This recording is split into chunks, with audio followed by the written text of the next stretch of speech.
আমরা সেই সংস্কৃতির বাইরে গিয়ে বৈষম্যবিরোধী ছাত্র আন্দোলন এই সরকারের ইতিবাচক কাজগুলোকে আমরা স্বাগত জানাই। ঠিক একইভাবে যে কাজগুলোতে জনগণের আকাঙ্ক্ষার গণমানুষের আকাঙ্ক্ষার প্রতিফলনের জায়গাটি সংকুচিত হয়ে যায়, সেই জায়গাটি হচ্ছে সরকারকে আমরা সমালোচনা করি। সরকারের সাথে আমাদের ক্রিটিক্যাল যে সম্পর্কটি, সেই সম্পর্কটি অব্যাহত রাখার জায়গা থেকে আমাদের কাছে মনে হয়েছে যে উপদেষ্টা যাদেরকে নিয়োগ দেওয়া হয়েছে সর্বশেষের দুইজন, তাদেরকে নিয়ে যেহেতু প্রশ্নবোধক বাক্য গণমানুষ থেকে আসছে, সেই জায়গাটি হচ্ছে আমরা সরকারের কাছে পৌঁছে দিতে চেয়েছি।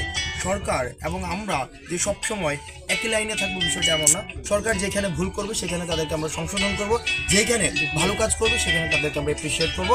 আমাদের মধ্যে কোনো বিভাজন নয়, বরং আমাদের ক্রিটিক্যাল যে সম্পর্কটি, সেই সম্পর্কটি অব্যাহত রাখার ধারাবাহিক প্রক্রিয়া। তবে সরকার চেষ্টা করছে তার জায়গা থেকে আহতদের, ইতিমধ্যেই জানেন যে আহতদের চিকিৎসা সম্পূর্ণভাবে ফ্রি করে দেওয়া হয়েছে এবং হচ্ছে তাদের যে আর্থিক যে অনুদান বা আর্থিক ফাইন্যান্সিয়ালি যেভাবে ফেসিলিটেট করা যায় সেটার জন্য প্রচেষ্টা করছেন। এবং যারা শহীদ হয়েছে তাদের জন্য জুলাই ফাউন্ডেশন থেকেও ইতিমধ্যে ফান্ড বরাদ্দ দেওয়া হচ্ছে। তবে সেটা হচ্ছে প্রয়োজনের তুলনায় অপ্রতুল, তবে সেটাকে সরকার কাটিয়ে ওঠার চেষ্টা করছে। এখন আমাদের জায়গা থেকে আমাদের এই সরকারকে বিভিন্নভাবে হেল্প করতে হবে যাতে করে এই সরকারটা সুগঠিত হতে পারে। সেই জায়গা থেকে আমরা দেখছি যে আহতদের একটা অংশ যারা আহত হয়েছে তাদের তো আসলে এই বাংলাদেশ 24 পরবর্তী বাংলাদেশে তাদের অবদান হচ্ছে সর্বপ্রথমে প্রণিধানযোগ্য। তো সেই জায়গা থেকে কিছু আহত আমরা দেখেছি যে সরকারের সাথে বসেছে, মন্ত্রণালয়ে বসেছে, কিন্তু তারা অন্যান্য অধিকাংশ আহত দেখা গিয়েছে কি সরকার যেই টাইম ফ্রেম বেঁধে দিয়েছে সেটা মেনেছে, কিন্তু তার মধ্যে কিছু কিছু আহত রয়েছে যারা হয়তো চাচ্ছেন এই ব্যাপারটাকে আরও দ্রুতগতি করার জন্য। তো সেই জায়গা থেকে তারা সরকারের টাইম ফ্রেমটা মানছেন না এবং তারা চাচ্ছেন যে আবার একটা আন্দোলন করতে।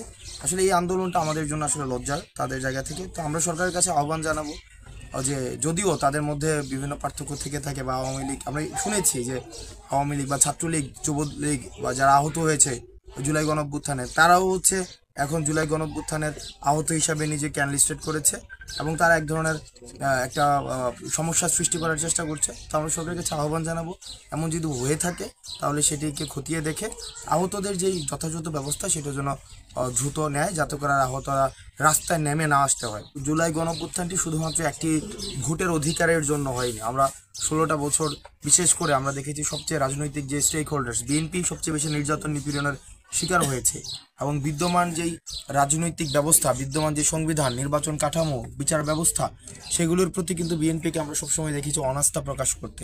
তো সেই জায়গা থেকে এই যে সংস্কারের যে আহ্বান যতটা না অন্তর্বর্তীকালীন সরকার এই কয়েকদিন ধরে করছে, তার থেকে কিন্তু এই আহ্বানগুলো বিএনপি থেকেই গত 16 বছর ধরে ছিল। এখন নির্বাচনটি একটি সংস্কারের একটি প্রক্রিয়া।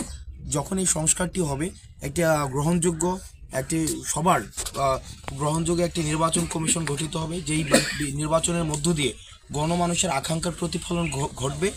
সেই ধরনের নির্বাচন কাঠামো যখনই গড়ে উঠবে, ঠিক সেই সময়ের মধ্যে আমরা মনে করি নির্বাচন দেওয়া যাবে। আওয়ামী লীগ, জাতীয় পার্টি যারা হচ্ছে গত 3টি ইলেকশনে যারা হচ্ছে এই ফেসিজমকে ফেসিলিটেট করেছে, তারা নির্বাচনে আসবে কি আসবে না সেই সিদ্ধান্ত নেবে জনগণ। তবে আমরা ছাত্র নাগরিকদের বৈষম্যবিরোধী ছাত্র আন্দোলনের যারা সামনে থেকে নেতৃত্ব দিয়েছে বা বৈষম্যবিরোধী ছাত্র আন্দোলনের প্রত্যেকটি মানুষের গণ আকাঙ্ক্ষার যেটি হচ্ছে সেটা হচ্ছে আগে তাদের বিচার নিশ্চিত হতে হবে।